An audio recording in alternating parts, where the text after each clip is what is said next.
नमस्कार, मैं हूं रंजीत झा। बिहार के मुख्यमंत्री नीतीश कुमार के खिलाफ बीजेपी की डर्टी साजिश का भंडाफोड़ हो गया है।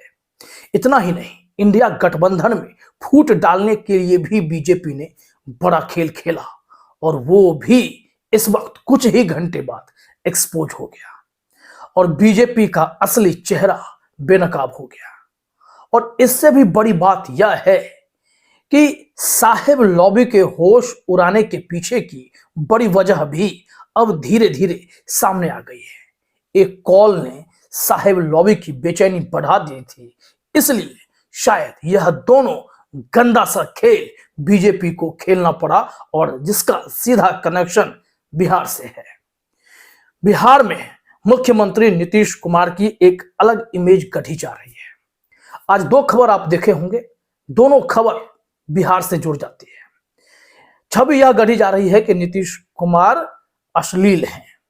यह कोशिश बहुत दिनों से चल रही है, लेकिन आज एक खबर आई कि एक कार्यक्रम में नीतीश कुमार ने शो होस्ट करने वाली एंकर के करीब जाकर कुछ कहा, बधाइयां दी या अभिवादन किया, तो उसे गुड टच और बैड टच के नाम से मशहूर करने की कोशिश की गई ताकि नीतीश कुमार की छवि खराब कर दी जाए। और दूसरी तरफ एक और खबर आई कि दक्षिण भारत से एक जो सांसद हैं दयानिधि मारन, उन्होंने बिहारियों को टॉयलेट साफ करने वाला बता दिया। दोनों खबरों को गोदी मीडिया ने भी जमकर चलाया और बीजेपी इसे तो ले ही उड़ी। आईटी सेल ने अपना काम कर दिया, गोदी मीडिया ने भी अपना काम कर दिया था। लेकिन कुछ ही देर बाद दोनों खेल का खुलासा हो गया और बीजेपी कि जो यह फुहरपन है वो एकदम खुलकर सामने आ गई कि किस हद तक जाओगे जनाब 2024 को बचाने के लिए। दरअसल पूरा विवाद हम आपको समझाते हैं। पहले यह घटना समझ लीजिए, दोनों खबर में हुआ क्या, किसने क्या कह दिया और सच्चाई क्या थी। पहली खबर जो सीधे तौर पर नीतीश कुमार के कैरेक्टर से जोड़ दिए गए हैं उसे हम बता देते हैं। नवभारत टाइम्स की खबर को अपने स्क्रीन पर देखिए। इसमें हेडलाइन है, बैड टच नहीं, आशीर्वाद का स्पर्श, छूने के अंदाज पर नीतीश के खिलाफ हंगामा कर रही बीजेपी, जानिए वो महिला कौन है। जिस महिला के लिए इतने बवाल काटे गए बीजेपी के द्वारा, उस महिला ने ही नीतीश कुमार को बेदाग करार दिया है और बीजेपी के चेहरे पर करारा तमाचा भी जड़ा है। रिपोर्ट पहले देखिए। सुशील मोदी के स्टेटमेंट को मैं पढ़ रहा हूं, जरा सुनिएगा। नीतीश कुमार ने महिला उद्घोषिका सोमा चक्रवर्ती को दोनों हाथों से सार्वजनिक मंच पर स्पर्श करते हुए उनके चेहरे के बहुत पास अपना मुंह ले जाकर जिस शरारतपूर्ण ढंग से आपका भी अभिवादन कहा, वह अत्यंत शर्मसार करने वाली घटना है। मुख्यमंत्री की गहरी यौन कुंठा के कारण उनके शब्दों, संकेतों और सार्वजनिक व्यवहार से महिलाओं को लज्जित, अपमानित करने के लिए घटनाएं बार बार हो रही हैं। नीतीश कुमार ने पिछले दिनों विधानमंडल के दोनों सदनों में प्रजनन दर रोकने की चर्चा करते हुए ऐसी भाषा का उपयोग किया जिससे महिला सदस्य अपमानित महसूस कर रो पड़ी थी। सदन में अपने अश्लील वक्तव्य के कारण नीतीश कुमार ने जीवन में पहली बार बिना शर्त क्षमा याचना की थी। नीतीश कुमार की मानसिक स्थिति को देखते हुए जदयू को अब नया नेता चुन लेना चाहिए, अन्यथा एक संवैधानिक पद पर बैठे व्यक्ति से महिलाओं के अपमान की कोई बड़ी घटना हो सकती है।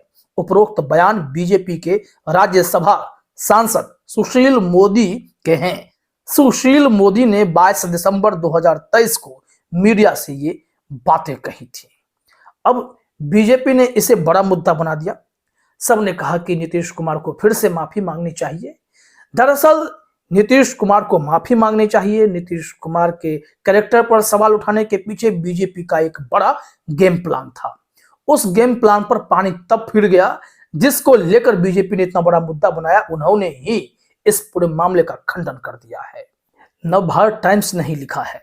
सोमा चक्रवर्ती ने इस घटना पर मीडिया से बातचीत में कहा कि पूर्व में भी सीएम उनके माथे पर हाथ रखकर आशीर्वाद दे चुके हैं, उस वक्त किसी ने कुछ नहीं कहा। सोमा ने नीतीश कुमार को पिता तुल्य बताते हुए कहा कि मैंने मुख्यमंत्री की ओर से की गई हौसला अफजाई के लिए आभार जताया। इससे पूर्व भी वे कई बार आशीर्वाद देते रहे हैं, वे बड़े हैं। सोमा ने मीडिया से बातचीत में कहा कि मैं इसे बैड टच नहीं मानती, ये आशीर्वाद का स्पर्श था। और फिर उन्होंने दो टूक सुनाया, उन्होंने कई ऐसे वाकये का जिक्र कर दिया, कहा कि तब आपने कोई मुद्दा क्यों नहीं बनाया था। जरा देखिए, लिखा हुआ है, सोमा चक्रवर्ती ने बीजेपी की ओर से इसको मुद्दा बनाए जाने पर अपनी नाराजगी जाहिर की। मीडिया से बातचीत में उन्होंने कहा कि उन्होंने बहुत पहले से सार्वजनिक कार्यक्रमों में एंकरिंग शुरू की है। माइक पर रहने के दौरान कई बार कई लोग उनके कान में आकर कुछ बोलते हैं जिसे अनाउंस करना होता है, उस वक्त तो कोई कुछ नहीं बोलता। सोमा को इस पूरे वाकये से काफी दुख लगा है। उन्होंने कहा है कि जिसे जो बोलना है वो बोलता रहे, ध्यान रहे कि बिहार में इस मुद्दे को बेवजह तूल दिया जा रहा है। सोमा चक्रवर्ती हमेशा बिहार सरकार के कार्यक्रमों की एंकरिंग करती हैं, उन्हें बाकायदा सरकार की ओर से निबंधित किया जाता है और कार्यक्रम के दौरान मुख्यमंत्री ने ऐसा कुछ भी नहीं किया जिसे सियासी चर्चा का विषय माना जा सके। बस यहां से बीजेपी की घिघी बंद गई। अब इसके पीछे की मैं वजह बताता हूं, लेकिन बिहार से जुड़ा एक और विवाद जो इस वक्त तूल पकड़ गया, दयानिधि मारन का स्टेटमेंट। वो स्टेटमेंट भाई साहब 4 साल पुराना था, 4 साल या यूं कहने की 4.5 साल पुराना था। मोहम्मद जुबैर ने पूरे फैक्ट चेक करके सबको सामने रखा और एएनआई की जो मालकिन है, संपादक हैं स्मिता प्रकाश, उन्हें टैग करते हुए कहा कि मैडम आप ये क्यों नहीं बता रहे कि यह वीडियो 4 साल पुराना है। ठीक है, उन्होंने यह बयान दिया, वो बयान गलत है, ऐसा नहीं बोलना चाहिए, लेकिन यह बयान पुराना है, इसे आज आप तूल क्यों दे रहे हैं। और सिर्फ एएनआई ही नहीं, कई मीडिया संस्थान ने, पीटीआई ने, इसके अलावा जितने भी गोदी मीडिया चैनल्स हैं, उन सब ने तो खेल ही कर दिया। बिहार से जुड़े तमाम बड़े नेताओं के बयान लिए जाने लगे। अपने स्क्रीन पर आप साइड में देखिए, इतने नेताओं के बयान लिए गए और खूब प्रतिक्रिया मांगी गई। बात तेजस्वी तक भी पहुंचाई गई, तेजस्वी भी इससे नाखुश हुए। उन्होंने कहा कि इस तरीके के बयानबाजी से नेताओं को बचना होगा, इस तरीके की भाषा का प्रयोग ना करें बिहार के बारे में। उन्होंने सारी बातें कह दी। अब यहाँ पर गौर करने वाली बात यह है कि इस वीडियो को जो 4.5 साल पुराना है, उसे अब क्यों सामने लाया गया। यह मुद्दा बहुत तूल पकड़ चुका था, लेकिन किसी ने यह जहमत नहीं की, खबर में किसी ने एक लाइन नहीं लिखा कि यह वीडियो 4.5 साल पुराना है। तो निश्चित तौर पर अब इसके मूल कारण पर आपको आना होगा। जरा सोचिएगा, इंडिया गठबंधन की बैठक हुई, उसमें नीतीश कुमार नाराज हो गए क्योंकि उनकी भूमिका तय नहीं की जा रही थी, वो क्या करेंगे नहीं करेंगे। लेकिन जब बात कांग्रेस तक पहुंची, क्योंकि इस इंडिया गठबंधन में अगर कोई सर्वा इस वक्त है तो कांग्रेस है, लेकिन इस इंडिया गठबंधन की नींव रखने वालों में नीतीश कुमार सबसे आगे थे। उन्होंने लोगों को जोड़ा भी और इस उम्मीद में शायद जोड़ा होगा कि आगे चलकर उन्हें कोई बड़ी भूमिका दी जाएगी। और उसके बाद जब उन्हें भूमिका नहीं मिली तो उन्होंने खुलकर आपात बैठक बुलाई अपने सांसदों की। उनके सांसदों ने मीडिया में बयान भी दिया और बाद में जब मामला बिगड़ा तो राहुल गांधी ने डैमेज कंट्रोल कर लिया। राहुल गांधी ने एक फोन मिलाया और फोन मिलाकर नीतीश कुमार से बातचीत की, तमाम उन विवादों का हल निकाला। तय यह हुआ कि मल्लिकार्जुन खड़गे साहब का नाम भले ही आगे आया है, लेकिन जरूरत पड़ी तो खड़गे साहब अपना नाम पीछे लेंगे, नीतीश बाबू आप आगे आएंगे, आप प्रधानमंत्री पद के दावेदार भी होंगे। जब राहुल गांधी ने यह भरोसा दिया तो गाड़ी फिर से पटरी पर आने लगी। नीतीश कुमार उसी तन मन से जुट गए अपने इंडिया गठबंधन को और मजबूत करने के लिए, जिसमें दरार पड़ रही थी। जैसे ही यह मामला बीजेपी के कानों तक पहुंचा, उसके बाद बीजेपी ने साजिश रचनी शुरू कर दी कि इंडिया गठबंधन को एकजुट ना रखा जाए। इसके लिए सबसे पहला शिगुफा जो है वही छोड़ा गया कि दयानिधि मारन के पुराने वीडियो को सामने रख दिया गया और यह वीडियो लाया गया ताकि बिहारी अपमानित महसूस करें और जिसने इंडिया गठबंधन की नींव रखी थी वो इस बयान से इत्तेफाक नहीं रखते हुए इंडिया गठबंधन से खुद को किनारा कर ले। पहला मुद्दा।